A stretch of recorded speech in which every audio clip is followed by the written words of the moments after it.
Bonjour Sophonie. Bonjour, cher ami. Encore une fois, merci d'avoir bien voulu vous rendre disponible pour ce café juridique de ce matin placé sur le thème Investir en Afrique, le cas du Bénin.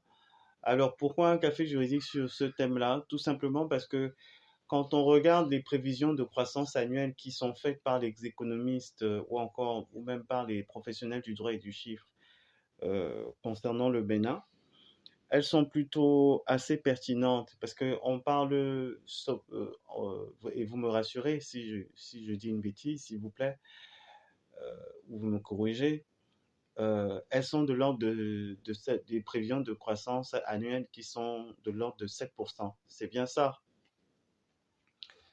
Tout à fait. Oui. Donc, c'est compte tenu de ce chiffre qui est annoncé, qui nous a semblé utile, qui nous a semblé opportun de tenir une rencontre autour du thème Investir en Afrique, le cas du Bénin.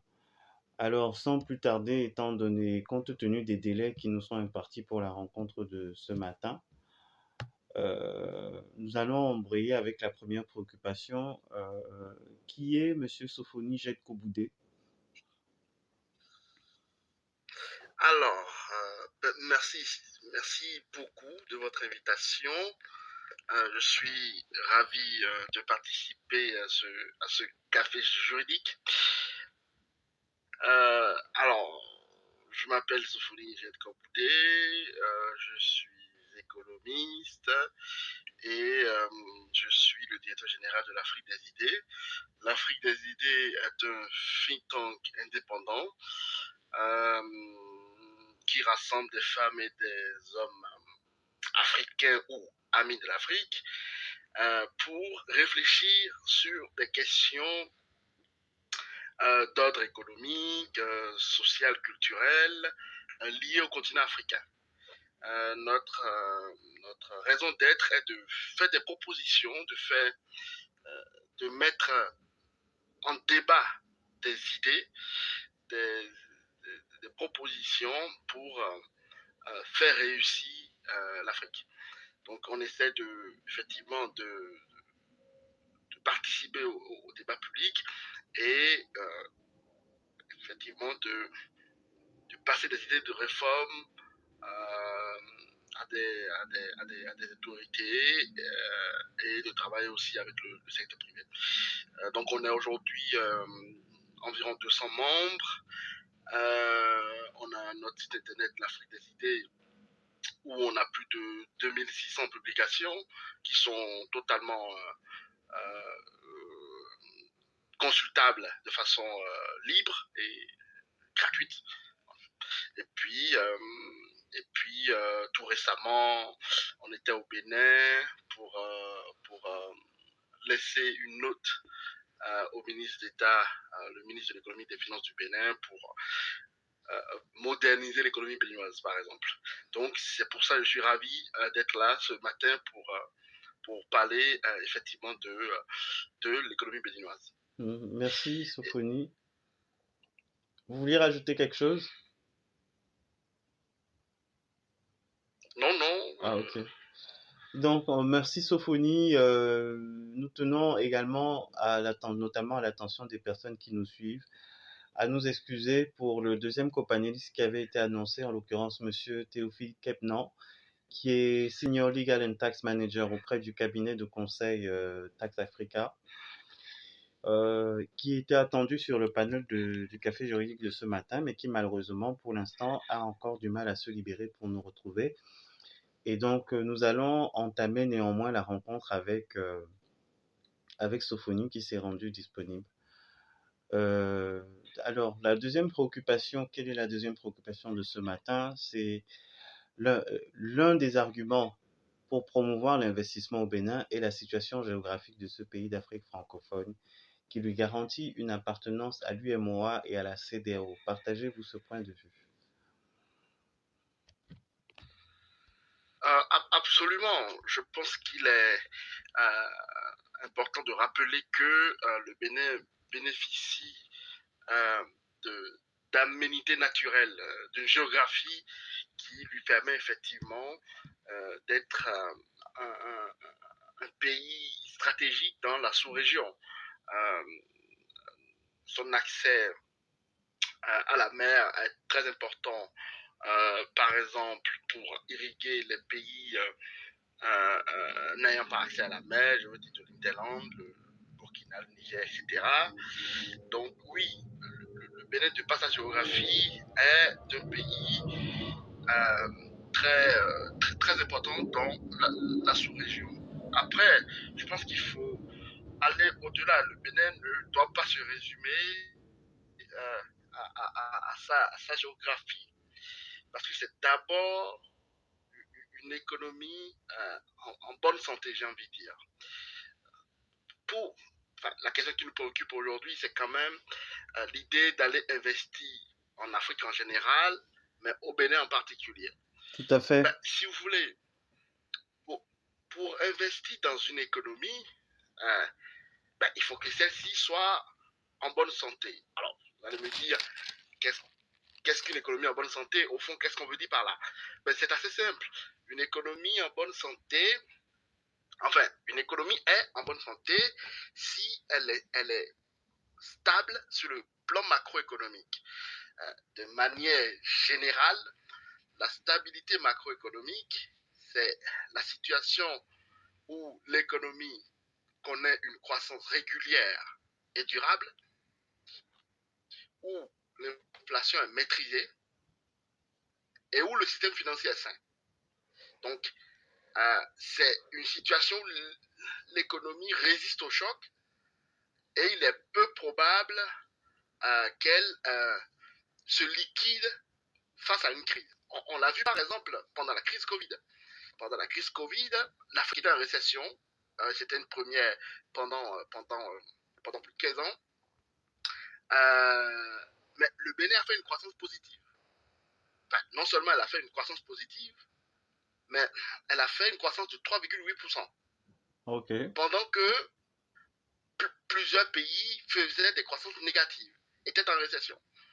Donc, si vous voulez, le Bénin a démontré une forme de résilience de son économie et a montré effectivement qu'elle était capable de résister au choc et démontrant par là qu'elle est une économie en bonne santé.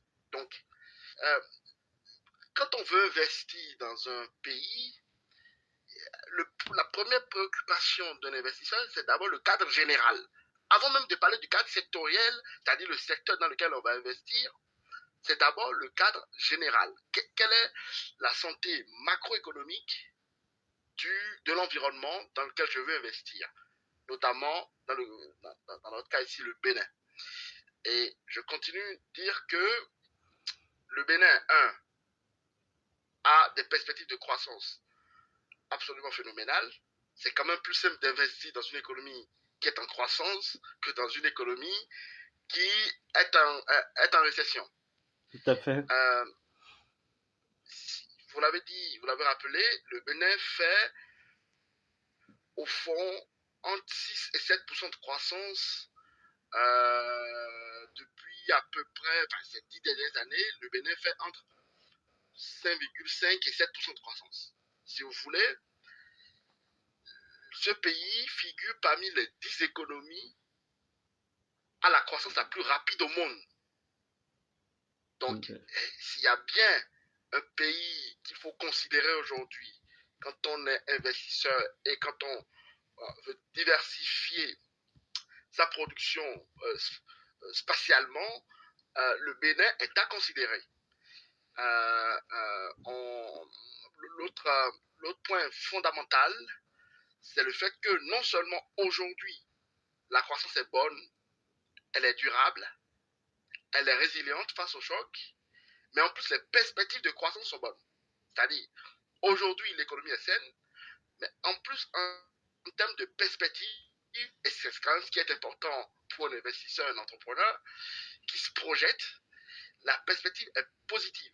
D'accord. L'un des points, l'autre atout important du Bénin, c'est quand même sa démographie. Alors, qui est une donnée que partagent beaucoup de pays africains, mais particulièrement le Bénin. Aujourd'hui, quand on regarde l'âge médian au Bénin, l'âge médian est inférieur à 19 ans. C'est-à-dire qu'il y a la moitié de la population béninoise qui a moins de 19 ans. Mm. Donc il y a une jeunesse qui est absolument considérable, qui constitue une main-d'œuvre potentielle très importante, et en plus de ça, qui est bien formée.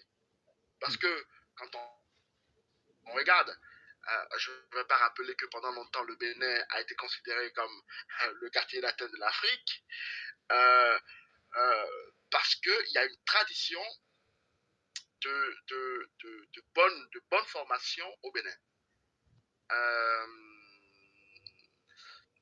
comment dire quand on regarde par exemple des, les formations, quelqu'un comme Cédric Villani, qui a été médaillé en maths, etc., lui-même dit dans une interview dans Le Monde récemment que les meilleurs mathématiciens qu'il a rencontrés sont béninois.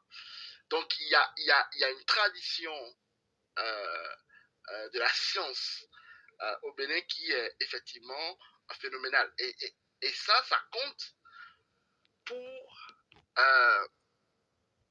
envisager comment dire, pour envisager une économie prospère, une économie qui peut effectivement, comment dire, faire de la productivité, faire de la croissance.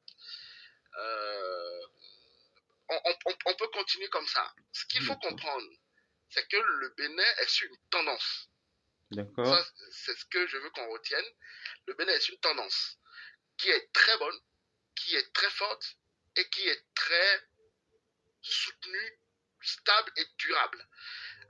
Le Bénin a fait des progrès qui sont, comment dire, phénoménaux, comme certains pays africains. Il faut quand même se rappeler, et là, peut-être un peu d'histoire, que le continent africain en général, et le Bénin en particulier, nous a été livré sans infrastructures au lendemain de l'indépendance. Je veux dire, en 1960, au lendemain des indépendances, il n'y avait pas de port en eau profonde au Bénin. Moi, mon père me disait qu'il y avait 2 hôpitaux sur toute l'étendue du territoire. Il y avait très très peu d'écoles. Aujourd'hui, tout ça est derrière, est derrière nous. En 1960, 85% de la population n'avait pas accès à l'éducation formelle. Aujourd'hui, ce chiffre est en dessous de 40%. Alors, c'est encore fâcheux qu'on soit autour de 40%, mais la dynamique d'alphabétisation et de formation de la population béninoise est absolument phénoménale, et on projette que le nombre de populations n'ayant pas accès à l'éducation formelle va tomber en dessous de 5% d'ici 2050, c'est-à-dire demain matin. Et on voit le progrès du Bénin dans tout un tas d'indicateurs. Encore une fois, Oui, en 1960, au lendemain des indépendances, l'espérance de vie à la naissance au Bénin était de 40 ans. Aujourd'hui, on est au-dessus de 60 ans.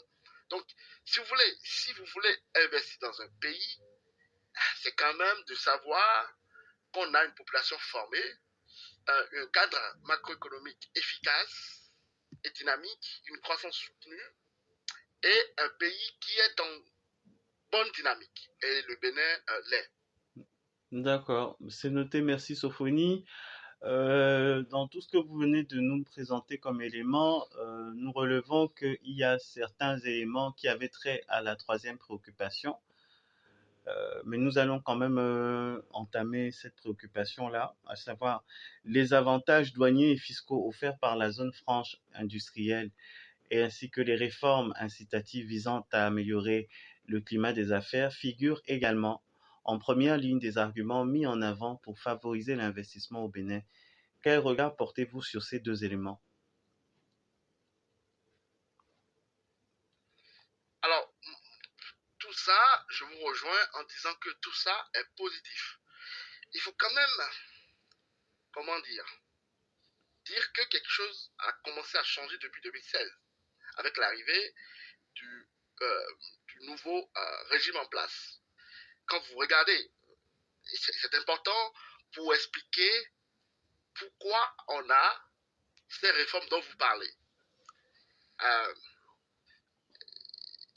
Étant économiste, j'ai toujours la fâcheuse tendance de faire référence à, au fond, à l'histoire économique. Bon. D'accord. Il y a un grand économiste qui s'appelle Friedrich Ancillon, bon, que personne ne connaît plus aujourd'hui parce que ça fait très longtemps. Son grand livre a été écrit en 1832, donc ça fait très longtemps. Mais c'est un grand homme, il a été un grand homme d'État prussien. Et il disait qu'il a trop le chrysohédonisme, qui est au fond la croyance selon laquelle la quantité de monnaie en circulation dans une économie fixe la richesse. Vous avez la deuxième façon de concevoir l'économie, c'est la physiocratie. C'est de croire que la croissance économique réside au fond dans la capacité des humains à gérer, à dompter la nature. Et puis, Frédéric Sansillon dit il y a une autre façon d'envisager l'économie, c'est la ponocratie. Ponocratie, vous savez, ponos qui veut dire travail en grec. Donc, ponocratie qui veut dire la richesse vient du travail. Et bien, c'est exactement ce que le président Talon a fait quand il a pris le pouvoir au Bénin depuis 2016. C'est-à-dire qu'il a remis le pays en quelque sorte au travail. Une des premières lois, je crois, la loi de 2017, 29 août 2017, où il insère dans le droit positif béninois que, au fond, le contrat à durée déterminée, par exemple, peut être renouvelé indéfiniment. Alors, les gens l'ont critiqué en disant ça va créer de la précarité, etc. Mais en attendant, ça a flexibilisé le marché du travail. Et donc, il n'y a plus cette crainte pour les investisseurs, les entrepreneurs d'embaucher, etc. Parce que le marché du travail est, au fond, flexible et adapté à l'économie moderne. Donc, première grande réforme. Et puis, l'autre réforme, c'est aussi le fait de mettre l'industrialisation au cœur de la stratégie de développement du pays. Vous parlez de la zone franche de Glodibé. C'est effectivement une zone industrielle ce qu'on appelle une zone économique spéciale aujourd'hui, qui consiste effectivement à créer un pôle important qui permet de faire la transformation des matières premières sur place. Parce que le grand péché du continent africain, c'est quand même que on est exportateur de matières premières et importateur de produits à forte valeur ajoutée. Oui, de produits issus de la transformation de ces matières premières. Exactement. Et donc, l'objectif profond du Bénin, c'est de transformer sur place ces matières premières. Il est quand même très fâcheux que le Bénin soit le premier producteur, désormais, c'est le premier producteur de coton sur le continent africain. Tout à fait. Premier producteur de coton. Et qu'on soit importateur net de vêtements, etc., etc. Donc, parce qu'on ne fabriquait pas, parce que désormais la donne a changé. Aujourd'hui, on fabrique des tenues, des t-shirts, des chemises, etc. Sur place, ce n'est plus un rêve aujourd'hui. Ça se fabrique sur place dans la zone industrielle de Glodibé. Oui. Bon. Donc, si vous voulez... Oui, pardon.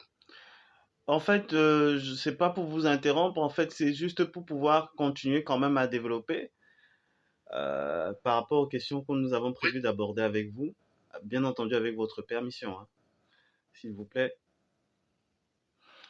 Avec plaisir. Bon, merci. C'est justement parce que vous Je vous venez laisse. d'évoquer un des points sur la préoccupation qui suit, c'est-à-dire en 2022, les prévisions de croissance pour le Bénin étaient chiffrées à 7%, avec la classification des secteurs suivants comme vivier d'opportunités d'investissement. La restauration, l'immobilier, la vente de vêtements prêt-à-porter et sur mesure, la transformation agroalimentaire, la production agricole, les entreprises de communication, les incubateurs de projets innovants, les magasins de proximité. Quel est votre point de vue à ce sujet? En fait, pour nous, ça s'inscrit vraiment en droite ligne de ce que vous étiez en train d'évoquer, c'est-à-dire par exemple pour un Bénin, pays premier producteur de coton, ce serait quand même un peu, on va pas parler d'absurdité, mais complètement incompréhensible que un pays soit premier producteur de coton, mais n'arrive pas à avoir une industrie textile assez développée. Absolument. Et ça, c'est un gros paradoxe. D'abord, on n'était pas premier producteur de coton. On est devenu premier producteur de coton depuis à peu près 3-4 ans. Mais c'est lié à une grande réforme depuis 2016. Il faut quand même il faut quand même rappeler que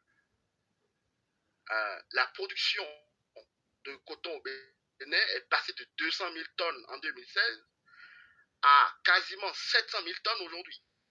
Ça ne se fait pas par magie. On est passé de cinquième producteur de coton à premier producteur de coton. Mais, D'accord? mais ça, c'est lié au fond à des réformes de retour à la libéralisation qui a été entamée depuis 2016.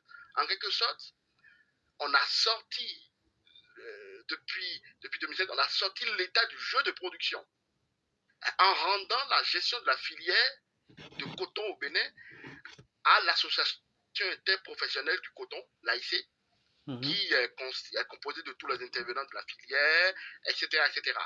Et qu'est-ce qui s'est passé? Les retards de fourniture des intrants ont cessé.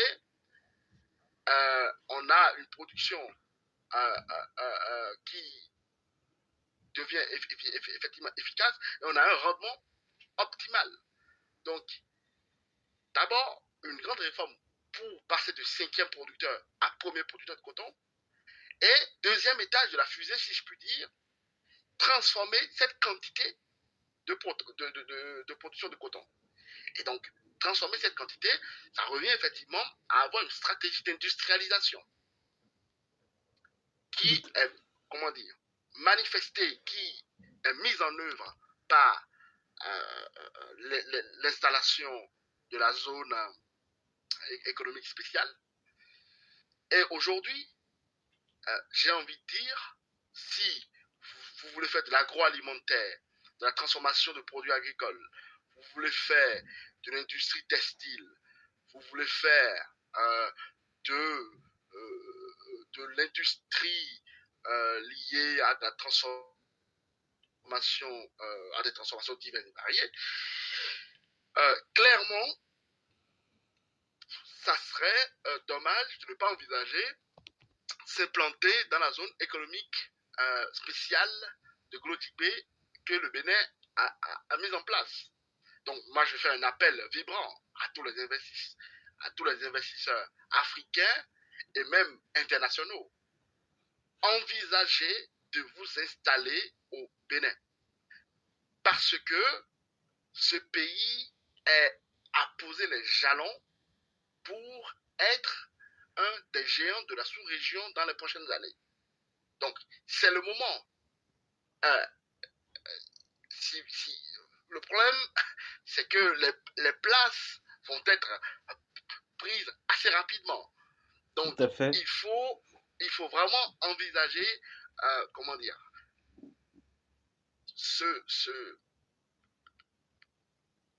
s'implanter Et anticiper en et fait. bénéficier de cette dynamique.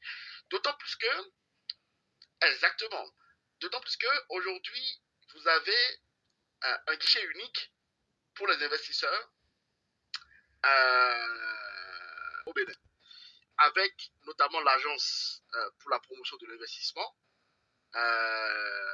au Bénin, l'APIEX, eh ben, vous avez un interlocuteur qui est là pour d'abord vous simplifier les démarches administratives. Le Bénin est quand même le pays au monde où il est le plus rapide de créer une entreprise. Quel délai, si c'est pas, si c'est Au monde. si c'est pour, Eh c'est bien, possible de en moins nous de communiquer. 2 heures. En moins En de moins de deux 2 heures. heures? Eh oui, en moins de D'accord, 2 heures, vous créez votre boîte au Bénin. d'accord, En moins de 2 heures. Ben, même la CNUSED l'a dit, hein. La CNUSED l'a dit. Donc, vous pouvez vérifier euh, sur Internet. d'accord. Donc, c'est le pays au monde, pas seulement en Afrique, au monde où il est le plus rapide de créer son entreprise.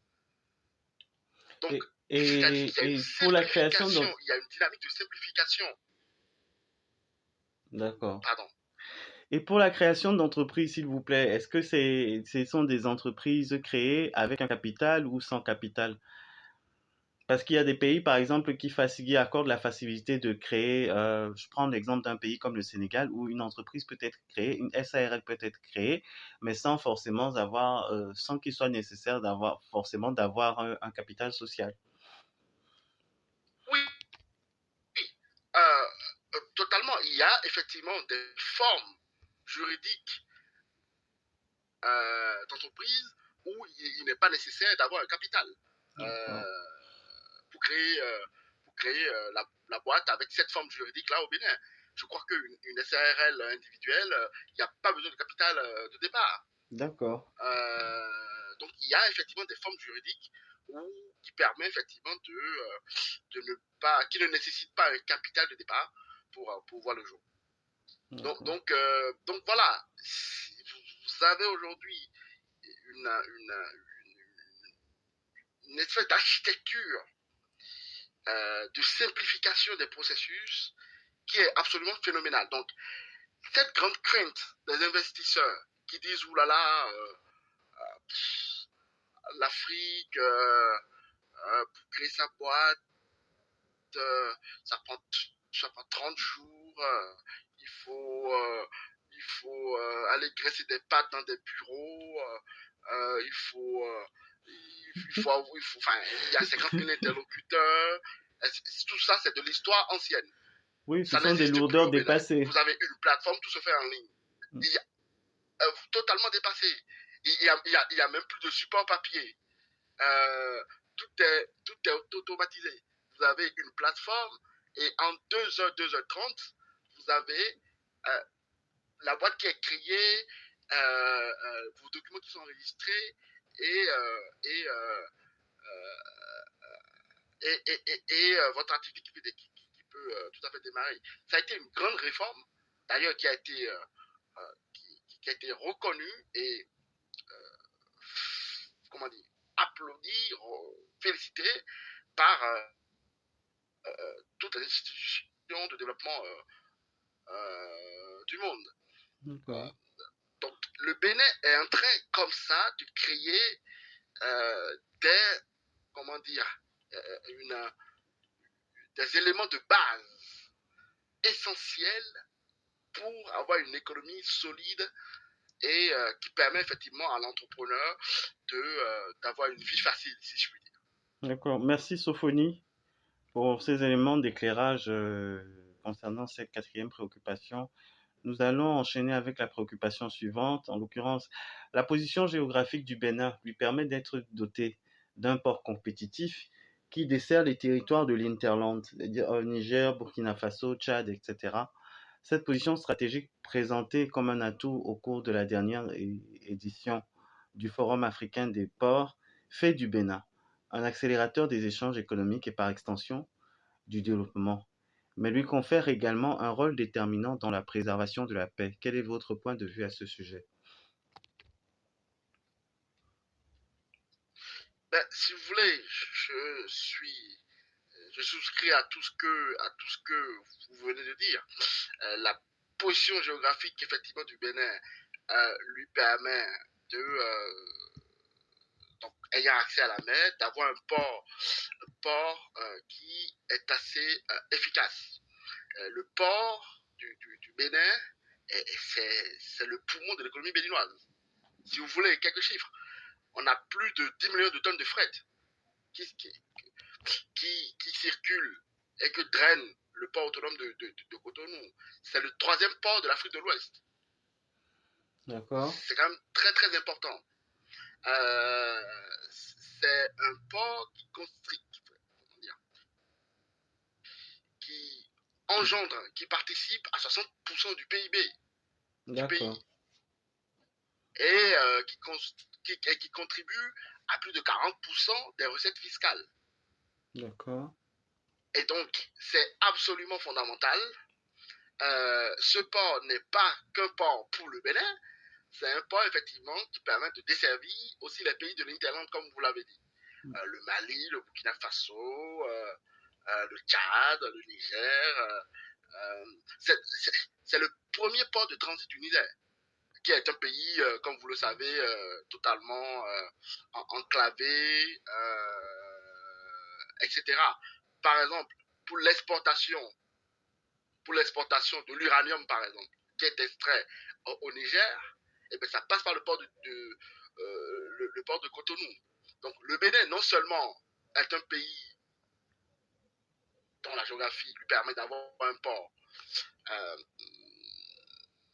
important, mais en plus, c'est un port qui a, au fond, des effets d'entraînement sur tous les pays frontaliers et notamment les pays enclavés qui sont autour du Bénin.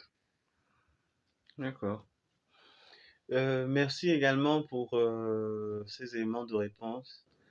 Nous allons poursuivre avec la préoccupation suivante.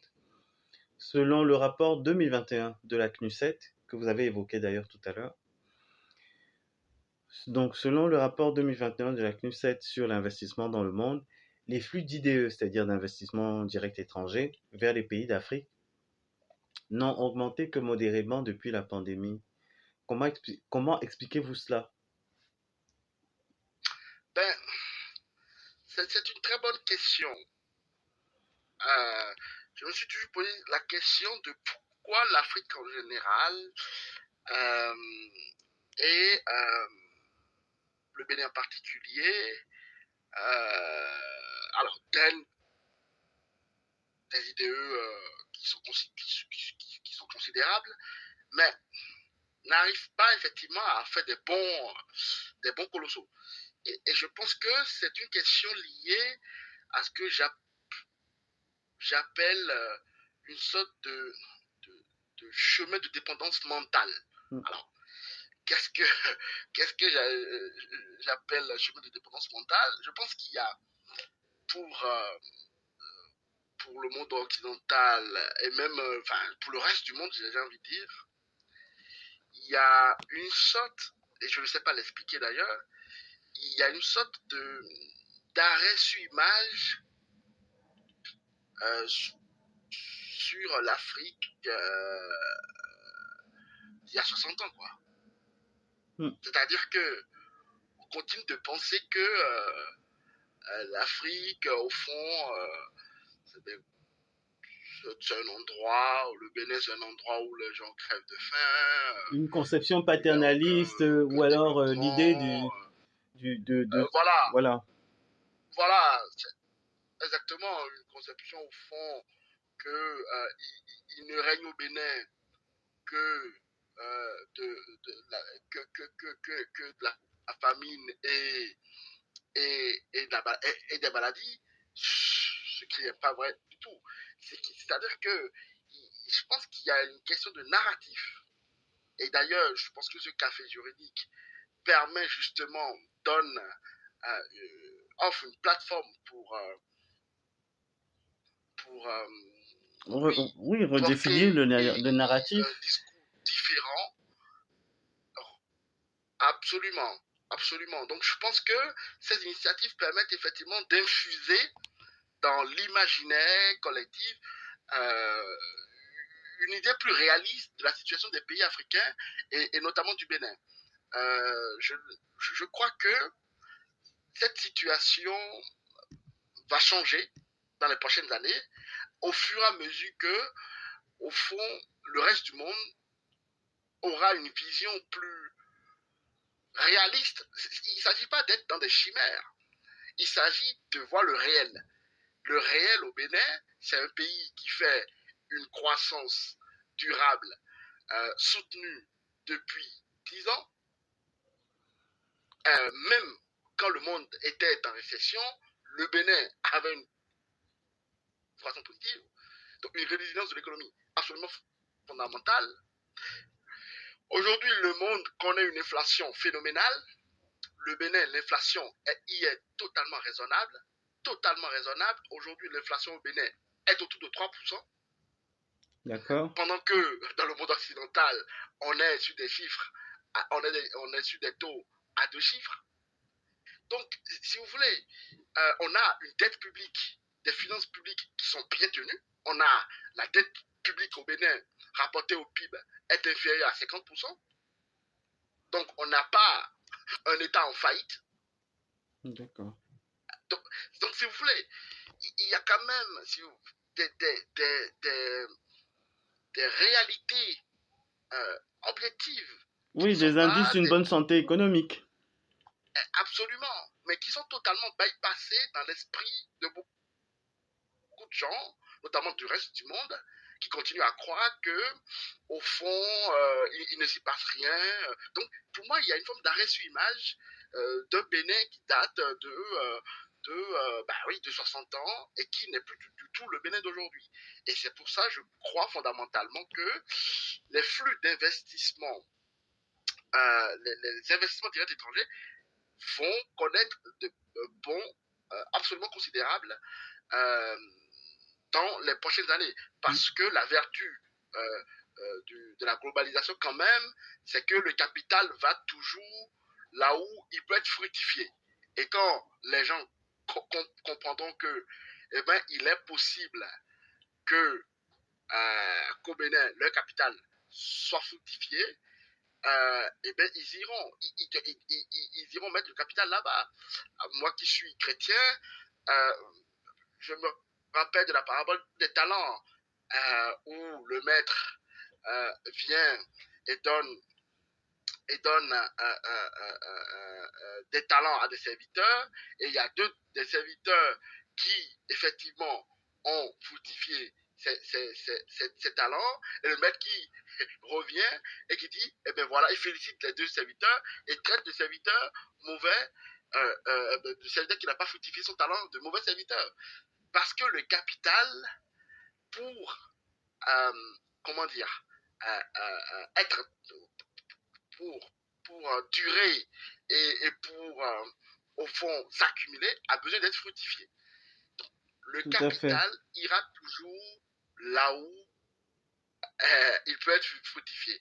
Et c'est pour ça que je continue de croire et je suis assez optimiste par rapport à la situation du Bénin, que le pays ayant posé des bases solides attirera de plus en plus les investissements étrangers. D'accord, merci Sophonie pour ces nouveaux éléments de réponse. Nous allons enchaîner avec la préoccupation suivante. D'après vous, est-ce que le renforcement des échanges entre pays d'Afrique est un facteur positif pour faire face à la résilience et au ralentissement généré par le contexte actuel marqué par des incertitudes ou les crises multiformes? Absolument, je pense que vous pensez à la ZLECAf. Tout à fait. Et je pense que moi je suis totalement en phase avec l'idée de la ZLECAf. Je crois profondément que ça va être une très bonne chose pour les économies africaines, que ça va permettre effectivement de, comment dire, de fructifier, de de développer les échanges entre Intra-africain? les différents. Absolument. D'abord, les études le montrent. La Banque mondiale a montré que la ZLECAf pourrait accroître le revenu régional de 7%, que la ZLECAf peut permettre de sortir 30 millions de personnes de l'extrême pauvreté. Donc, ce n'est pas, comment dire, ce n'est pas du tout des chimères, etc. La ZLECAf a une réalité, comment dire, à une réalité économique, à des bénéfices économiques objectivables. Si vous voulez, on a quand même, on a quand même des aberrations sur notre continent. Je veux souligner quelques aberrations en termes de commerce. Vous avez par exemple le Kenya, qui est un grand exportateur de fleurs, mais le Nigeria en importe des Pays-Bas. Aujourd'hui, vous avez l'huile de palme du Kenya qui provient majoritairement de la Malaisie plutôt que du Nigeria. Donc, alors je vais caricaturer, mais l'objectif de la ZLECA, c'est de voir les fleurs kenyanes dans les rues de Lagos et de l'huile de palme nigériane en vente à Nairobi. Tout à fait. Donc je suis très optimiste. Et puis, ce qu'on ne dit pas aussi, c'est que le 13 février de l'année dernière, le comité qui s'occupe de la ZECAf a lancé un système panafricain de paiement et de règlement. Ça s'appelle le PAS, le PAPS, je crois. Ça va venir renforcer La la facilité philosophie des de la échanges. ZECAf. Ça va venir exactement. Parce que n'oublions pas que sur le continent, on a plus de 42 monnaies. Et le coût annuel de la convertibilité des devises est estimé à environ 5 milliards de dollars. Donc, avoir un système de paiement va éliminer ce coût et va permettre effectivement de fluidifier les échanges et au fond doper le commerce intra-africain. Merci. Puisque vous êtes en train d'évoquer la ZECAf, nous allons évoquer également l'idée du passeport africain qui, depuis quelque temps, fait son petit bout de chemin, justement dans l'optique de consolider ou de fluidifier davantage les échanges économiques qui sont envisagés à travers la ZECAf. Que pensez-vous du passeport Oui, africain? La question est abordée notamment parce que le Bénin fait partie des pays qui sont, comment dire ça, qui sont, j'aurais tendance à dire précurseurs sur la question du passeport africain parce que le Bénin en 2017, c'est-à-dire bien avant même l'adoption de la ZECAf, avait déjà supprimé la nécessité du visa sur les passeports vers, je crois bien, 31 pays africains. absolument. Alors, malheureusement, je dois partir dans 2 minutes. Mais sur cette question, euh, c'est très simple. Le Bénin, effectivement, avance sur ce sujet et a donné le ton. Aujourd'hui, si vous voulez aller au Bénin et vous êtes africain, vous n'avez pas de problème. Vous n'avez pas de problème. Et d'ailleurs, cette tendance, j'ai entendu le ministre des Affaires étrangères la dernière fois, cette tendance va se poursuivre et s'élargir à tous les pays africains. Donc, il n'est pas normal que la liberté de circulation des personnes, au fond, ne soit pas... Parce que c'est quoi l'idée du passeport africain? C'est de permettre, au fond, la liberté de circulation des talents. Tout à fait. Il faut une forme de brassage des talents sur le continent. L'Europe l'a mis en place avec Schengen. Nous, on doit aussi porter ce sujet et permettre effectivement aux différents pays de... la ZLECAf, c'est quoi? C'est de permettre l'échange facile pour, tout, comment dire, l'échange facile, libre pour les marchandises. Il faut effectivement qu'on envisage l'échange libre et facile pour les personnes aussi. Merci. Merci Sophonie. Nous sommes arrivés au terme de notre échange de ce matin. S'il fallait donner un mot pour la conclusion, ce serait lequel d'après vous? Eh ben, d'abord, je vous remercie de votre invitation et mon mot de fin, c'est investisseurs du monde entier à l'investir au Bénin. D'accord, c'est Voilà. noté. Merci. Nous sommes Merci vendredi, beaucoup. vendredi 10 février. C'était pour vous, Monsieur Sofoni Jet-Koboudé, économiste international, par ailleurs directeur général de l'Afrique des idées think tank indépendant, et qui a bien voulu nous donner son éclairage sur, dans le cadre de ce café juridique sur le thème Investir en Afrique, le cas du Bénin.